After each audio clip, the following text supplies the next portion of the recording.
chers amis téléspectateurs, très heureux de vous retrouver pour une nouvelle édition de Terre de Mission, l'émission religieuse de TV Liberté. Au programme aujourd'hui, nous recevons de nouveau François-Xavier Clément, donc l'ancien directeur de Saint-Jean-de-Passy, pour son livre « La voie de l'éducation intégrale ». Mais cette fois, nous allons nous concentrer un peu plus sur le rôle de l'enseignement catholique dans la transmission de la foi, à côté des parents. Voilà, nous allons parler de ceci avec lui. Nous recevons de nouveau également François-Michel Debroise, à propos non plus de Saint-Joseph et de l'année Saint-Joseph, mais à propos de trois petits livres qu'il vient d'écrire lui-même sur Maria Valtorta, une présentation de la vie de Maria Valtorta, sa vie, son œuvre et sa spiritualité, trois petits opus dont on va parler ensemble. Et enfin, je vous proposerai, comme je le fais souvent en ces temps de confinement ou de couvre-feu ou des deux à la fois, je vous présenterai quelques suggestions, conseils de lecture, comme voilà, on fait ça assez régulièrement.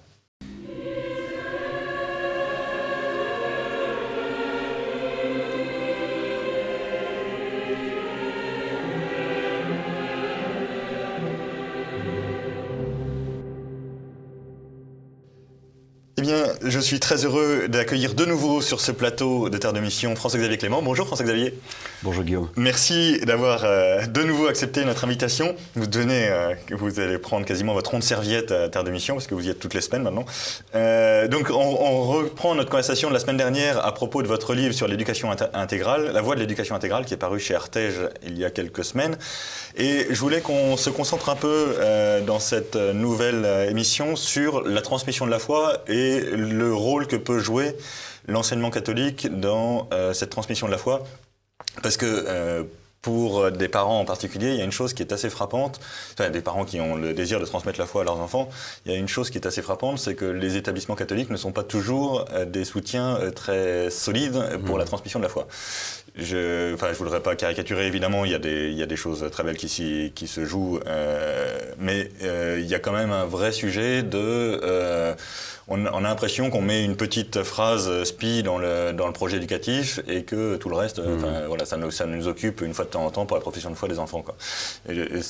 Pardon d'être caricatural, mais déjà, comment est-ce que vous réagissez à ça? Est-ce que vous trouvez que c'est une agression gratuite de parents contre le travail dévoué des chefs d'établissement et des professeurs, ou est-ce que vous voyez à peu près de quoi je parle? Non, je vois malheureusement très bien de quoi vous parlez. Je commencerai par dire que il y a de nombreux établissements dans lesquels aujourd'hui, quand je dis nombreux, je pourrais facilement en citer là tout de suite une dizaine ou une douzaine qui en France aujourd'hui cherchent à faire un excellent travail sur le plan de l'annonce de la foi. Absolument, je peux confirmer. Voilà. Les enfants sont dans des établissements comme ça. Et de l'enseignement catholique, je veux dire privé sous contrat. Après, on a un souci qui remonte pas aujourd'hui, qui remonte à un processus qui a commencé en 1959 avec la loi Debré, qui est la loi qui encadre le contrat qui lie les établissements privés catholiques à l'État, ou privés non catholiques du reste, puisqu'il y a d'autres religions ou des laïcs. Et depuis 1959, finalement, les établissements sous contrat, dans un système qui a été généralisé, fonctionnalisé, oui, et fonctionnalisé, eh bien progressivement se sont, j'ai envie de dire, mondanisés d'une certaine manière et ont avalé la culture du monde. On parle, je dirais, de spiritualité, on parle de caritatif, alors qu'on devrait parler plus d'humanitaire par moment. On parle d'engagement des élèves dans des causes, mais on est capable de les engager autant dans la cause de la lutte contre le tabac ou contre je dirais le sida ou contre eux, etc. Et puis on ne va pas forcément véritablement annoncer Jésus-Christ. Moi je pense qu'il est possible, tout à fait possible, et non seulement possible, mais très souhaitable, que l'enseignement catholique retrouve les fondements de l'éducation catholique. C'est-à-dire, et c'est le principe même de l'éducation intégrale, d'annoncer Jésus-Christ, d'annoncer l'Évangile et d'annoncer la perspective du salut. Quand je dis cela à certaines personnes de l'enseignement catholique, ils me disent « Ouais, ouais, non, mais enfin, pour toi, ça a toujours été facile parce que tu as été à Saint-Jean-de-Passy. D'abord, c'est faux, j'ai pas toujours été à Saint-Jean-de-Passy. J'ai été par moments en terre de mission, pour reprendre le titre de votre émission. J'ai été directeur diocésain à Saint-Étienne, une vraie terre de mission, et je peux vous dire où j'ai été admiratif du travail qui a été fait par certains pour annoncer l'évangile à tous, y compris à des musulmans, à des Turcs, à des Maghrébins qui étaient dans nos établissements et avec qui on avait une vraie joie à partager vraiment l'évangile et aller jusqu'au bout de la démarche. Et cet esprit missionnaire, il nous manque aujourd'hui.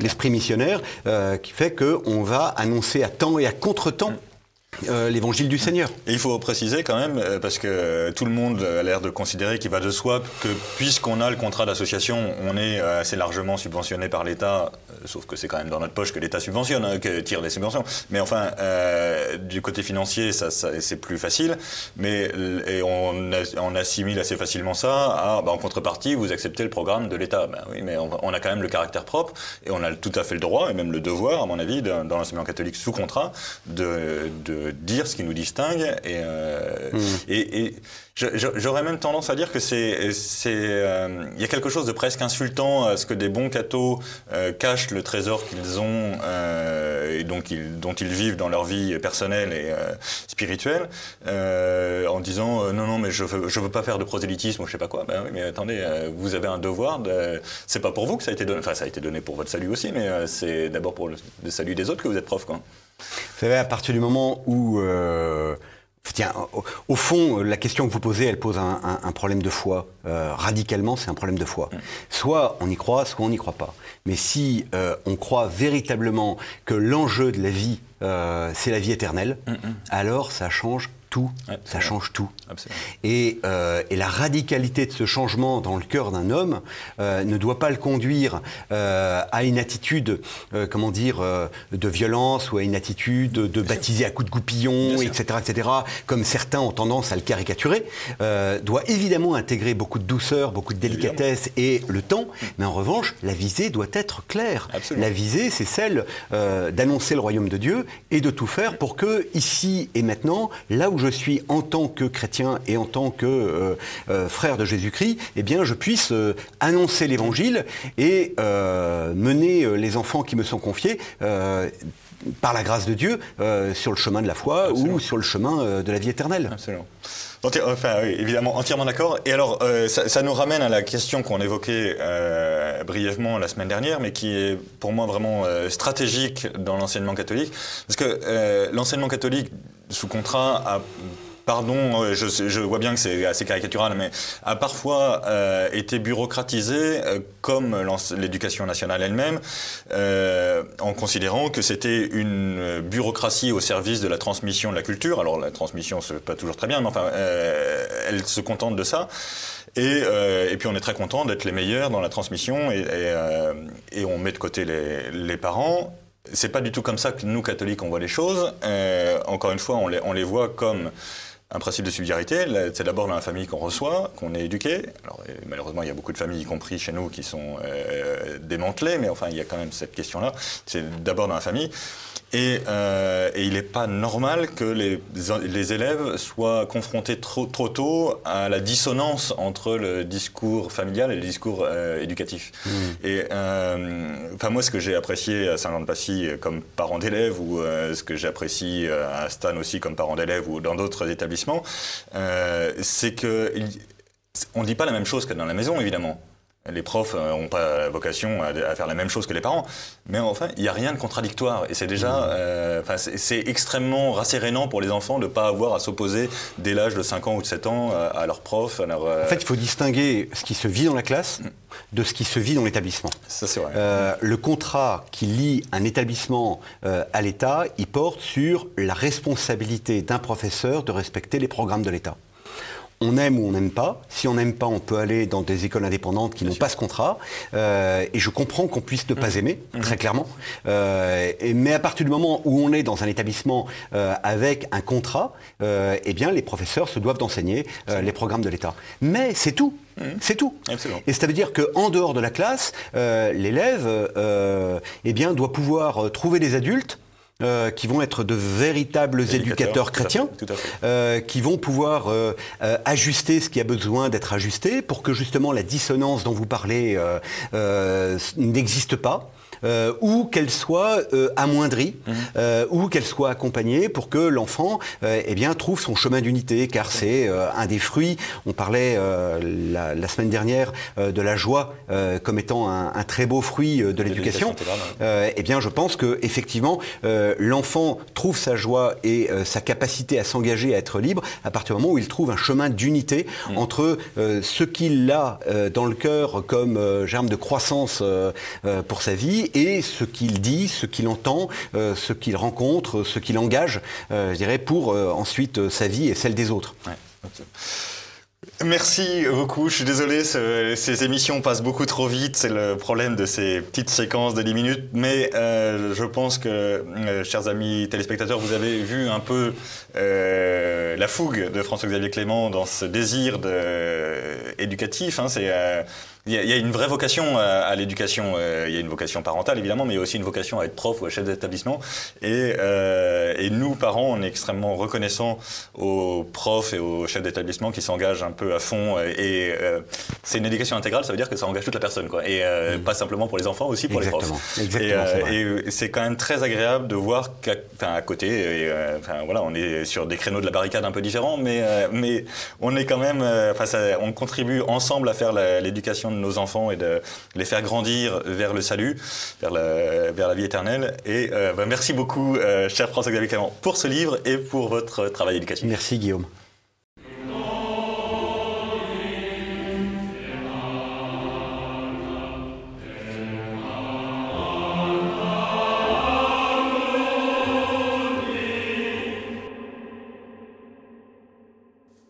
Bien, retour sur le plateau de Terre de Mission et je reçois de nouveau François-Michel Debroise. Rebonjour François-Michel, j'étais très heureux de vous recevoir à une semaine de décalage. On a parlé la semaine dernière de la publication du petit livre sur ce que Maria Valtorta a vu de Saint-Joseph. Je voudrais qu'on parle aujourd'hui de la trilogie que vous venez de publier. Donc à la rencontre de Maria Valtorta avec trois petits livres, sa vie, son œuvre, sa spiritualité. D'abord, qu'est-ce qui vous a motivé à écrire ça? Parce que Maria Valtorta est quand même assez peu connue. Pourquoi s'intéresser à elle? Alors, pourquoi Maria Valtorta ou pourquoi cette trilogie? C'est un peu deux choses. Pour Maria Valtorta, c'est comme certains... une personne que j'étudie depuis des années que j'étudie quotidiennement, tout simplement parce qu'elle a été la transcriptrice de la vie publique de Jésus. Et quand on lit son œuvre, on se replonge à travers le temps et dans l'espace, comme je disais la semaine dernière, à la suite de Jésus. Donc c'est ce qui fait que c'est un compagnonnage réel de tous les instants. Alors maintenant, pourquoi la trilogie? C'est que nous sommes en 2017, octobre 2017, Monseigneur Laurentin vient de mourir et j'ai la chance d'aller à ce moment-là en Italie. Ce n'est pas le hasard, je pense, que j'y vais. À Viareggio d'abord, là où elle a vécu et où elle est morte, et puis ensuite à la fondation héritière de Maria Valtorta. Et là, je rencontre Pisani, qui est le pape, entre guillemets, de Maria Valtorta, tout simplement parce qu'il a consacré 60 ans de sa vie et qu'il l'a connue. Et je découvre tous les ouvrages qui sont inédits en français. Et là, j'ai une forte émotion parce que je me dis, voilà un trésor. Et de là vient l'idée de faire cette trilogie pour aller un peu plus loin, à l'aide de ces documents inédits en français, pour faire connaître Maria Valtorta. Parce que Maria Valtorta, je la connaissais, mais par des bouts de choses que je lisais dans les livres. Il n'y avait pas vraiment une synthèse. Donc j'ai décidé de faire un livre avec la bénédiction de M. Pisani, de faire un livre sur d'abord sa vie de Maria Valtorta. Alors, j'y ai découvert différentes choses que je ne connaissais pas. En particulier, un point bien précis, c'est que cette mise à l'index qui lui colle à la peau auprès de certains n'était pas le fruit d'une indiscipline quelconque de son entourage ou d'elle-même, mais qui était bien le fruit historiquement fondé, au vu des pièces qu'on a pu fournir, une forfaiture du Saint-Office. C'est-à-dire, forfaiture, c'est une trahison de la confiance. C'est-à-dire, vous pouvez préciser un peu? Oui, c'est-à-dire que le Saint-Office se... Donc ça date de quand déjà cette mise à l'index? Le Saint-Office a mis à l'index en 1959, 60, fin 59, début 60, le livre de Maria Valtorta, pour défaut d'imprimature. D'accord. Alors on dit, ils ont raison de le faire parce que c'était pas sympa, mais on s'aperçoit dans les pièces historiques que j'ai découvertes, en italien donc, que cette imprimature avait été accordée dès le lendemain de l'audience papale, puisque Pie XII a lu Pie XII, qui était sensible à ces mystiques, a lu l'œuvre et a dit il faut publier l'œuvre telle qu'elle. Bon. Ne dites pas d'où ça vient, si c'est surnaturel ou pas. Ceux qui liront comprendront. Donc, il y a un évêque qui s'appelle Barneschi qui dit, voilà, je vais donner mon imprimature, c'est pas mal et tout. Et le Saint-Office dit, non, Barneschi, il est en Afrique du Sud, c'est pas bien ça. Bon, d'accord, dit la secrétaire d'État du pape Pie XII, qui craint beaucoup le Saint-Office, parce que ça... Voilà. Et puis, 3 évêques italiens vont se proposer de donner l'imprimature. Et les 3 vont dire qu'ils ont subi des pressions pour ne pas le faire.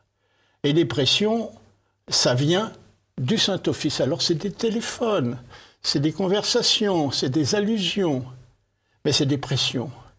Et donc, quand le Saint-Office se mêle de dire qu'il n'y a pas eu d'imprimature, ils signent leur propre forfaiture, parce qu'ils savent aussi, et c'est prouvé historiquement par plusieurs sources, que le pape Pie XII a approuvé ça, et que donc ils ont agi derrière leur dos. Ça, je l'ai découvert. Mais quel est l'intérêt? Je ne comprends pas très bien. C'est parce qu'ils n'en voulaient pas.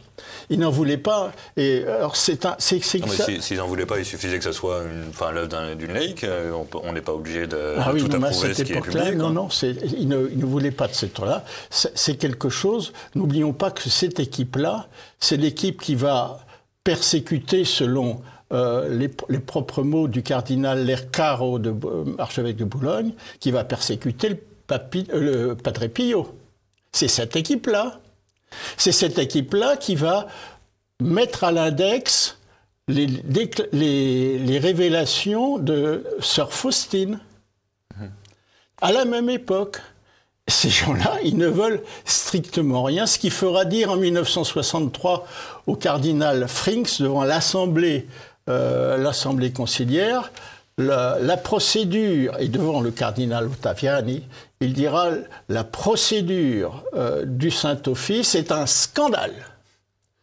Que fait la salle? Elle se lève indignée, elle hue, elle fait où? Je sais pas quoi. Non, ils applaudissent à tout rompre. Ouais. Voilà. Entre nous, ça ne veut pas forcément prouver que c'est vrai, parce que la manipulation des foules, ça existe aussi. Oui, mais seulement dans ce que va dire le cardinal Frings, dont le péritus, le théologien, et le père cardinal Ratzinger, c'est que nul ne peut être condamné sans avoir été entendu. Ouais, c'est clair. Et ça, moi, quand j'ai lu ça, j'ai fait des bons. J'ai dit, ça, c'est du KGB, c'est pas du Vatican, ça. Voilà.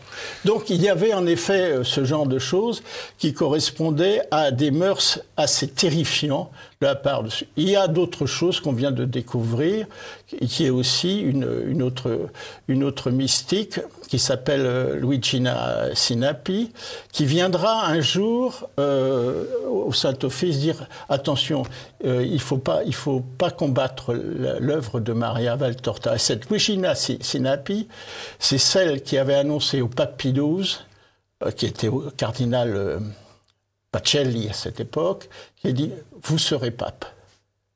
Et j'ai reçu aussi à Trefontane l'affirmation que dans 10 ans, jour pour jour, la Vierge apparaîtrait ici. Et donc ça se passe. Ça se passe en 1947, et du coup le pape Pacelli, il écoute cette Luigina Sinapi. Et Luigina Sinapi, quand elle va venir, et là aussi on a des témoignages historiques au Saint-Office pour dire ça, le Saint-Office va être une violence physique, allant pour un prélat jusqu'à des menaces de viol. Et attention, c'est pas des viols, il parle bien des menaces de viol physiques. Bon, ça, vous voyez, ça c'est des choses, moi, qui me font avoir des bosses, tellement je saute au plafond quand j'entends ça. Oui, j'imagine. Donc, le Saint-Office, j'ai découvert ça. Ça nous a un peu éloignés, désolé, mais ça nous a un peu éloignés, mais c'est décoiffant quand même. Oui, un peu, oui. Oui, et donc tout ça, il y a des éléments historiques. Alors, on s'éloigne un peu de la vie de Maria Valtorta, mais elle a dû affronter tout ça, si vous voulez. Donc, j'ai fait cette trilogie d'abord parce qu'il y avait besoin d'avoir ça. Et à chaque fois, j'ai découvert quelque chose, de même que les textes expliquent pourquoi, à la fin de sa vie, elle est rentrée en prostration, c'est-à-dire le corps encore sur terre et l'esprit déjà au ciel. Alors, on a traité les opposants, on dit, bah ça y est, elle est folle, quoi. Tout ce qu'elle a vu, on le voit maintenant, c'est une folle. Non, elle n'était absolument pas folle. Il y a des études de professeurs qui le prouvent. Ça a un sens mystique qui est le don total que lui avait demandé Jésus, et elle donne son esprit totalement. Dans le deuxième tome, j'ai voulu rapidement parler bien sûr de l'évangile tel qu'il m'a été révélé, rassembler un peu tous les éléments qui prouvent l'authenticité d'une œuvre qui ne raconte pas un nouvel évangile, parce que Matthieu, Luc, Jean, etc., et tous ceux qui l'ont vu racontent la même chose. Le Christ n'a eu qu'une seule vie. Oui. Et quand on lit l'évangile tel qu'il m'a été révélé, on ne dit pas l'évangile que l'on a reçu il y a 2000 ans est une œuvre qui a été polluée, déformée. Maintenant, une fois qu'on étudie la science, on découvre le vrai évangile, celui qu'on nous a caché de 1000 ans. Ça, non. C'est pas ça du tout. Maria Valtorta et ses visions scientifiques, prouvées scientifiquement sur tous les aspects, y compris aussi sur la théologie, par des gens éminents, par des autorités, restaure et cautionne l'évangile éternel. Il n'y a pas eu d'autres évangiles, il n'y a pas eu d'autre vie que celle qui a été rapportée depuis 2000 ans. Ça, c'est extrêmement important. Mais il y a aussi d'autres choses qu'elle a écrites, Maria Valtorta, y compris l'autobiographie, dont on parlera peut-être, qui est un ouvrage qui est l'équivalent de l'histoire d'une âme de Sainte Thérèse de Lisieux. Et puis, juste parce qu'on arrive au bout de cette émission, peut-être sur le dernier volet de la trilogie, sa spiritualité, comment vous la définiriez en 3 phrases, si c'est pas trop brutal de vous demander ça? Non, en 3 phrases. La spiritualité, c'est d'abord ce que dit Jésus. On en parlera peut-être si vous voulez, mais elle est sainte, elle sera sainte, lui dit Jésus, non pas parce que tu as écrit l'évangile tel qu'il m'a été révélé. Ça, cette œuvre-là, c'est moi.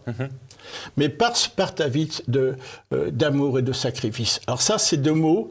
Amour, on comprend. Sacrifice, on comprend moins bien. Je dis attention, c'est encore maso, ce truc-là. On va voir que non, c'est pas vrai.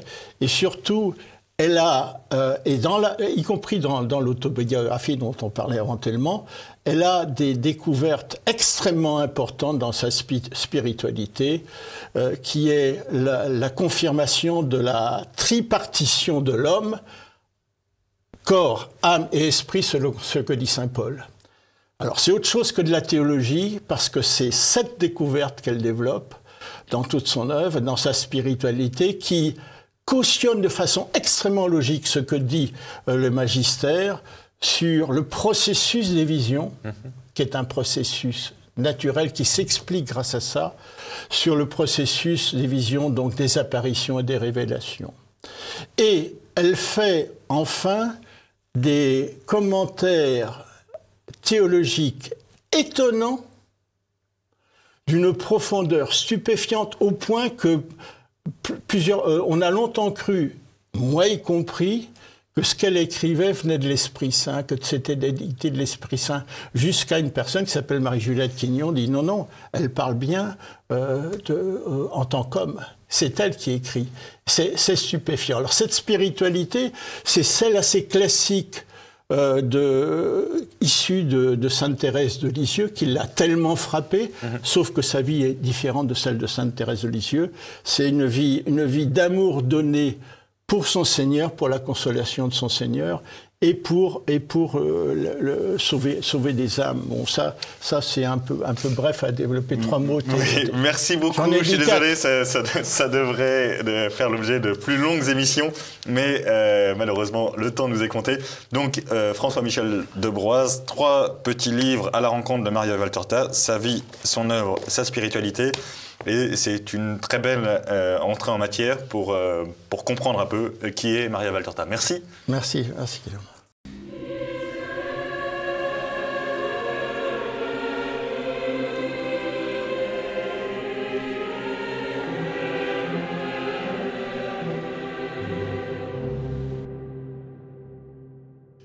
Et nous revenons sur le plateau de Terre de Mission.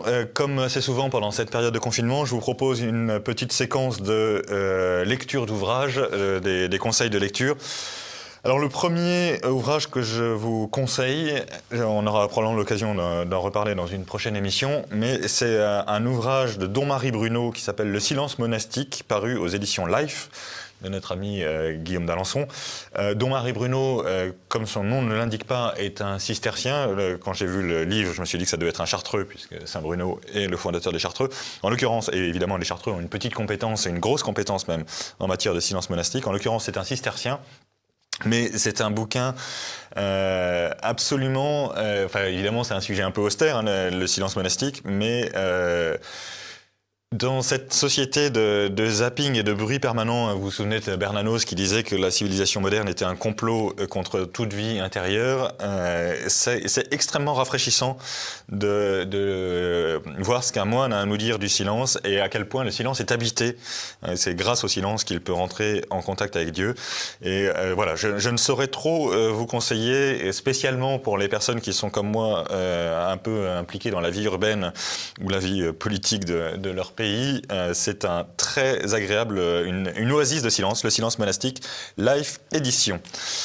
Un deuxième ouvrage, là aussi j'espère qu'on aura l'occasion de faire une émission plus longue sur ce livre, c'est le père Philippe N, religieux dominicain, qui vient d'écrire un ouvrage chez Salvator qui s'appelle « L'Église face au fanatisme ». Et en fait, le titre n'est pas très clair, le sous-titre est plus explicite. L'exemple des premiers chrétiens, en fait, c'est la question de savoir si les premiers chrétiens étaient tous des fous furieux qui voulaient aller à la mort, qui couraient au suicide en quelque sorte, qui méprisaient la chair, qui méprisaient le mariage, etc. Et cet excellent historien de l'Antiquité chrétienne, lit très sérieusement Saint-Augustin, Origène, Tertullien, des grands auteurs, Saint-Cyprien de Carthage, des grands auteurs comme ça, des pères de l'Église et des grands hérétiques. Et il montre à quel point le fanatisme n'était pas dans la grande Église, en particulier Tertullien par exemple, qui est un immense auteur, hein, ça fait partie de mes auteurs latins préférés, et je pourrais pas en dire du mal, mais il se trouve qu'il est mort hérétique malheureusement. Et le Philippe N montre très bien que déjà quand il était chrétien, il était un peu exalté, mais toutes ces dérives fanatiques, exigeant le suicide, exigeant qu'on aille se présenter à la mort, qu'on aille se déclarer à la persécution, c'est des dérives qui viennent du moment où il est hérétique, montaniste. Et puis, dernier ouvrage, beaucoup d'autres en parleront évidemment, et peut-être que nous en parlerons aussi sur Terre de Mission, mais je pensais vraiment fondamental d'en parler. C'est le livre qui vient de paraître de Alexandre Godarzi, Guerrier de la paix. Vous vous souvenez peut-être de cette histoire. Alexandre et quelques autres c'est un volontaire des SOS Chrétiens d'Orient, hein, nos jeunes amis qui ont été soutenir les chrétiens d'Orient en Syrie, en Irak, qui maintenant sont au Liban, voilà, dans tout le Proche-Orient, et qui vont sur place pendant des mois pour aider à la reconstruction des villes détruites ou pour creuser des puits, enseigner, etc. Donc il a été enlevé pendant quelques semaines et donc il vient de publier un livre qui s'appelle Guerrier de la paix. Et c'est vraiment très émouvant. Et voilà, je pense qu'on a une jeunesse catholique de grande qualité. Il faut en être fier, il faut savoir l'apprécier. Et donc un grand merci à SOS Chrétiens d'Orient et un grand merci à Alexandre Godarzy pour